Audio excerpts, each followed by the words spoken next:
Good morning, students. This is Revati Suresh, your commerce teacher. Welcome again. We have already discussed about the scope of your higher studies and your job opportunities.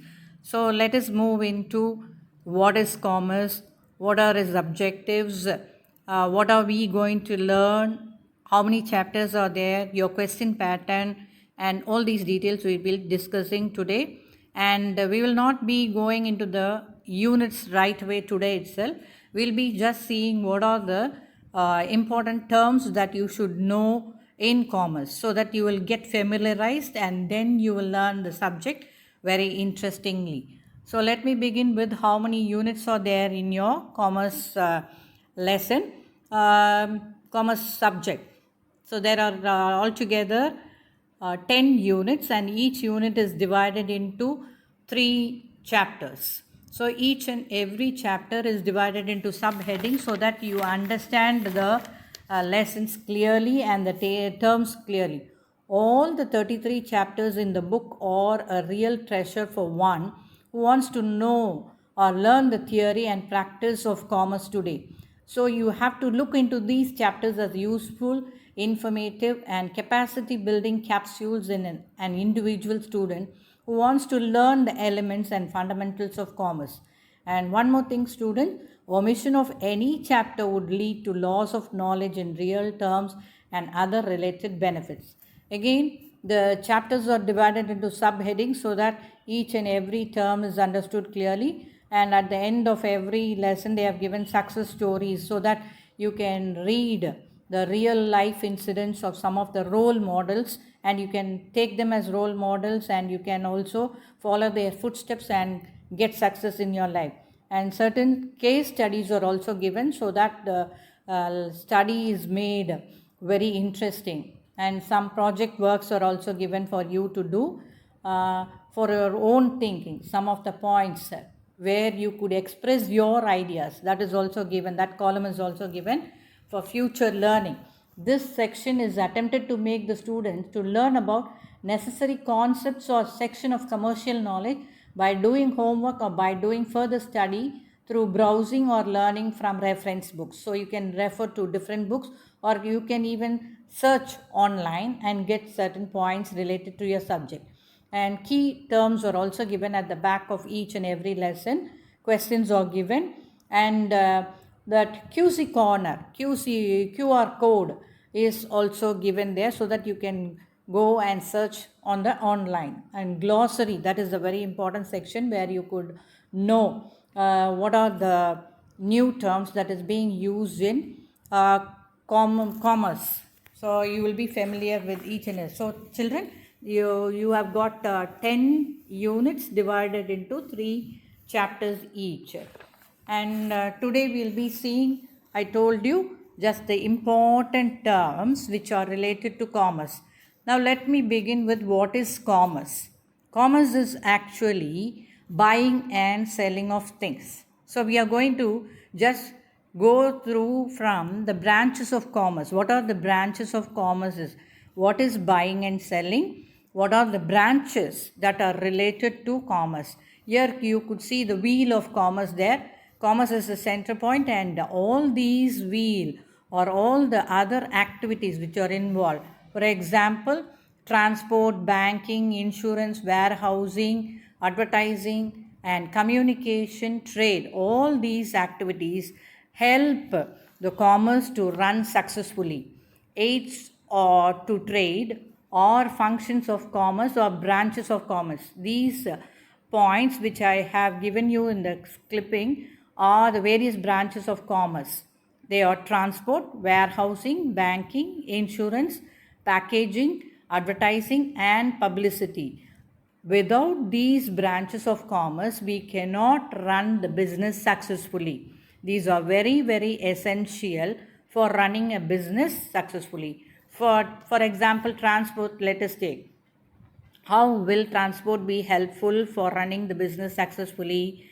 It will be helping the businessman to carry the goods from the point of production to the points of consumption. So thus it is helping the business to flourish. So each and every activity mentioned in this slide is very helpful. That is why they have given aid. Aid means helps to trade. Then we have got the classification there. Human activity. Actually, commerce is also a human activity. Human activity means the activity or the work that is done by people to come up in life or to earn something in their life. So that can be divided into economic and non-economic activities. Again, economic activities are divided into employment, profession, and business. So business is again subdivided into industry and commerce. So all these three examples, see there, the business, industry and commerce, they are interrelated. They cannot exist without one another. So industry is divided into primary industry, genetic industry, constructive industry, manufacturing industry, extractive industry and service industry. All these industries we will be dealing in detail in the following chapters. Then commerce is divided into trade and aids to trade. So trade, again trade means doing business in a particular area. Again, trade can be divided into home trade and foreign trade. What do you mean by home trade? Home trade is nothing but trade carried on within the country. And what is meant by foreign trade? Foreign trade is nothing but a trade carried on outside a nation or outside a country. Again, home trade is divided into retail trade and wholesale trade. Retail trade, a trade which is carried on at small level or at the small amount, is called as a retail trade. And wholesale trade, where the wholesaler buys in large quantity from the product producer and sells to the retailers in small quantity, that is called as a wholesale trade. Again, the foreign trade is divided into import, export and entrepot trade. What is import? When you don't have or when you have a deficit of a certain commodities, then you get it from another country. That is called import trade. For example, if we don't have sufficient amount of, let us say, tea. Tea actually we produce in large number. Let us say some other product that we don't have in India. Petroleum, for example. We don't have excess amount or surplus amount of petrol, so we import it from Arabian countries. That is called as import trade. Export. Export is giving the surplus amount of products that we have in our hand to another country, or we sell it to another foreign country. That is called export trade. And this we can say tea. So we have lots of tea production in our country. So excess of tea is exported to foreign countries, and Indian tea is having a worldwide market in the world. Then entrepot trade. Entrepot is nothing but importing certain products from another country and exporting it to another country. That is called entrepot trade.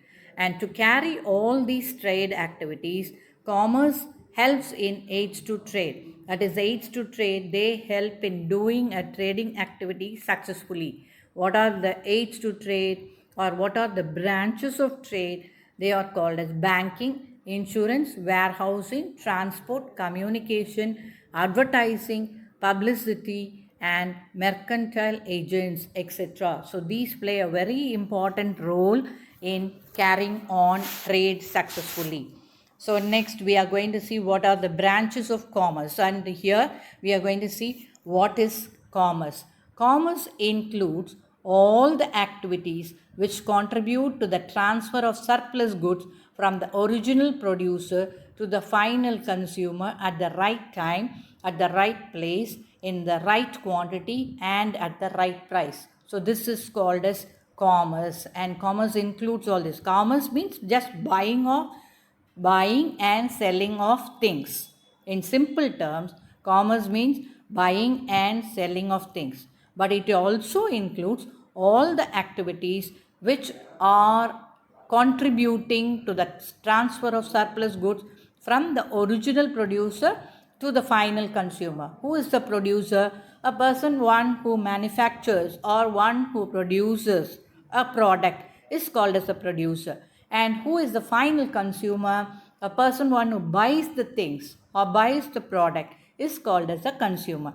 So this activity has to be done at the right time and at the right place, at the right quantity and at the right price. So all these activities are considered as commerce. So the next slide gives you what are the things that you will be learning at the end of this session. So define the branches of commerce, trade and aids to trade, identify and the types of trade, define import and export, identify and explain at least 4 aids to trade, and create a PowerPoint presentation with the help of the storyboard for the topic branches of commerce. All these things you could do after you are looking at this session. Then aids to trade. So aid mean I told you which are helping. Aid, the word aid itself means help. So which are going to help the trade to be conducted successfully. Trade cannot be carried on without aids to trade. So aids to trade are the various activities carried on to help carry out trade. So the aids to trade include banking, transport, communication, warehousing, advertising and insurance. Now let me say, how is banking going to be helpful in commerce? So this is home trade. Home trade is carried out among the people of the country itself. Already I told you in the diagrammatic representation itself what is home trade. Home trade is carried out among the people of the country itself. So it will be carried on within the country. It may be wholesale or retail trade. Home trade is divided into wholesale or retail trade. A wholesaler buys from the producer and sells to the retailer, who in turn resells to the final consumer. Now let me tell who is a wholesaler. Wholesaler is a person, one who buys from the producer. I told you a producer is a person, one who manufactures a product, and the wholesaler sells it to the retailer. Who is a retailer? A retailer is a person, one who buys in small quantity from the wholesaler and resells to the final consumer. I told you already who is a consumer. A person, one who buys for satisfying his own want is called as a consumer. Now let us go on to the next trade, foreign trade. So foreign trade is a trade between the people of one country and the rest of the world. So it is a trade between countries, that is called as a foreign trade. Now let me say India and the Arab countries. If India buys petroleum products from Arab countries, then it is called as a foreign trade. So foreign trade is trade between people of one country and the rest of the world. It may be import trade or export trade, both of which are normally wholesale in nature. So when we are carrying on foreign trade, it is usually at a large scale purchase or large scale sale. So it is at a large amount. So this is what is known as foreign trade. And next let me move on to what is transport.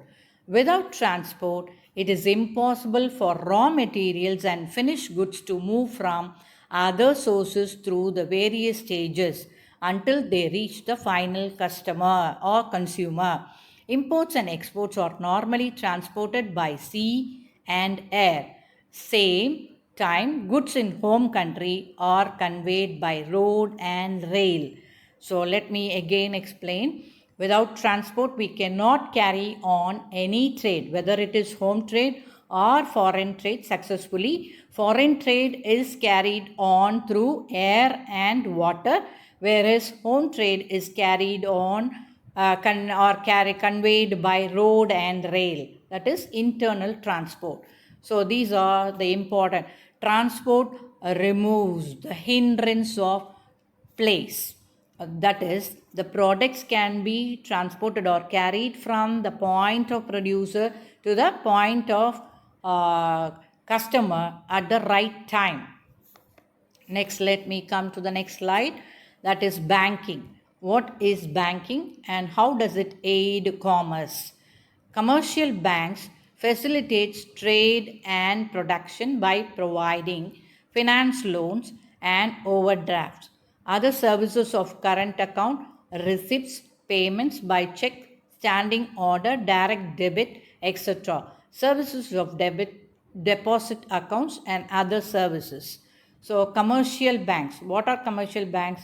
They are the institutions which deal with finance. They lend loans, they give overdraft facilities, they maintain current accounts, they also receive payments from the producers or manufacturers, wholesalers, retailers, whatever it is, consumers. All these people, they are the people who are involved in commerce or linked with banking activities. So these banking activities also helps business people to carry on their business successfully. Then we move on to communication. This plays a very important role in business or commerce. It is very important for traders and all other commercial institutions to transmit and receive accurate information via telephone, fax, telegram, email, letters, etc. So these are the forms of communication. What are the forms of communication through which you can communicate from one person to another? You can communicate through telephone, fax, telegram, email, letters. Then you have advertising. This is also another important aid to commerce. Advertisements remind the final consumer about the availability of a particular brand of goods and services and try to persuade the people to buy them. Advertisements provide market for the particular brand. So advertisements create market for a particular thing or commodity. So advertisement actually attract the consumers to buy a particular product.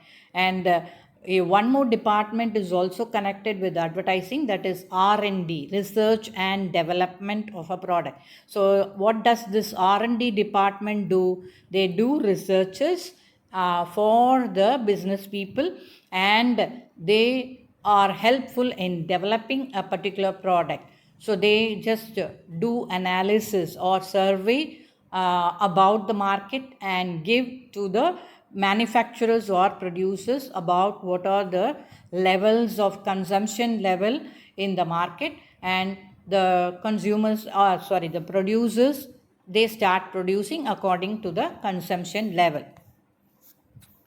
So next is warehousing. This is another important aid to commerce. Warehouse provides storage facility for goods. Warehouse. What do you mean by warehouse? It is a place where goods are stored in a correct condition without any perishability.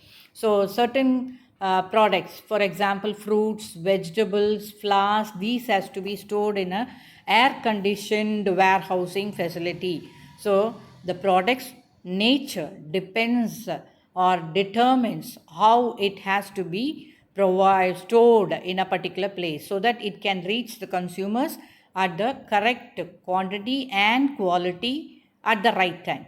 Warehouse provides storage facilities for goods after purchase or after manufacturing. Warehouses ensure the continuous supply of raw material and finished goods and prevent fluctuations in prices. So warehouse also ensures continuous supply of raw materials. Raw materials is required by the producers or manufacturers, and finished goods is also kept in a particular storage place. So they also aid to the consumers and prevent fluctuation in prices. So goods are kept in warehouses to avoid fluctuation in prices. Then you come to insurance. So this is another important aid to commerce. Insurance companies facilitate the production and trade by absorbing some of the risks. So risks are avoided or they are absorbed by these institutions, insurance company. Businessmen face various types of risk. What do you mean by risk? They are dangers. So business is apt to danger. So we have to overcome these dangers by just ensuring the business or things that, for example, let me say a manufacturer has 10 crores of business in his hand, and he has to ensure these products or the industry or the place that he is running the business for say for example, he might take insurance for up to 5 crores, and he might even take, it depends on the value of the asset that he has got. So the goods may be destroyed during production stage of storing. Therefore, insurance company give protection against all kinds of insurable risk. There you could see what are the things that could be risked. So fire insurance is provided, then water risk against water is provided insurance, then accidents, that is also being given insurance. Policies can be taken against these risks.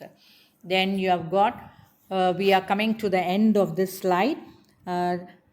Hope you might have understood what are the important terms and conditions that you should know regarding commerce and what are the aids of commerce. So with this we are concluding this session, and in the next session we'll be seeing about the fundamentals of business, and in this the chapter is divided into three, that is historical background of